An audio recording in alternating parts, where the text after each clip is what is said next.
Flagstaff, Arizona. Indigenous students, ages 15-18, can apply to the Brea Foley Art Program through Soul of Nations, an organization which exists to inspire Native youth to pursue and achieve their dreams with an emphasis on education and free expression. Soul of Nations is an organization founded in 2015, which focuses on Indigenous youth, mainly in the Southwest, but which eventually wants to focus on all Indigenous groups in the Americas and Australia.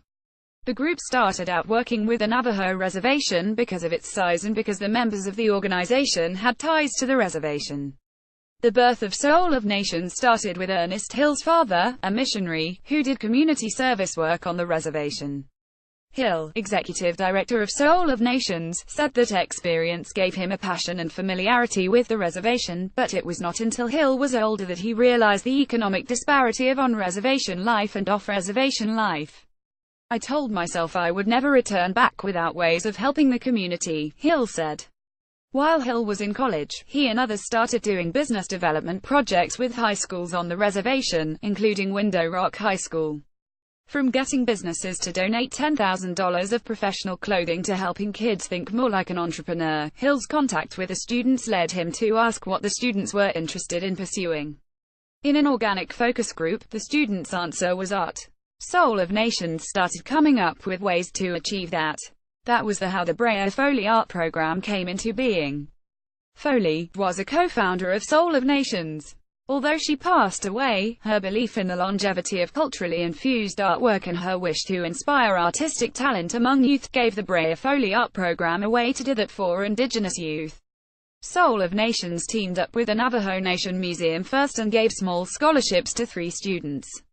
The second year they partnered with the National Museum of the American Indian in New York, as well. That was pretty exhilarating because we didn't expect that partnership to happen, Hill said.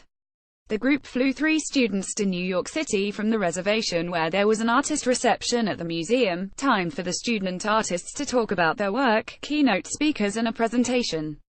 Through that, Soul of Nations also secured key sponsorships from organizations who support Native arts and culture and which supported the idea of Native art being put into the right hands. Appropriation is a huge deal, Hill said. We wanted to right the wrongs of some of the history of some of the organizations involved in the project. This is a cool way to do that in a more contemporary sense and that really gives the students some really cool exposure. Those included partnering with renowned schools, colleges in New York, as well, where students got to tour their art programs and some of the admission directors are on Soul of Nations board. For the coming year, in addition to the flight to New York and art competition, Soul of Nations is working on an Artist in Residence program where students may stay at New York University Tisch School of the Arts with a joint curriculum with the National Museum of the American Indian, New York. Just to make sure we have our education component and also the cultural immersion component merged together, Hill said. I don't think that is really done in most art schools in the first place unless it is in the Southwest in Santa Fe. The program is for high school students, 1,518 years of age. Hill said capturing students in an early and raw stage in the development of their art career is important. Students asking, do I want to go to art school? I'm really passionate about art, I want to see what it would take to pursue that. This is a perfect age to really see and to really get students inspired before they start applying to colleges, Hill said. To think, not just about getting through high school but getting to and accepted to college.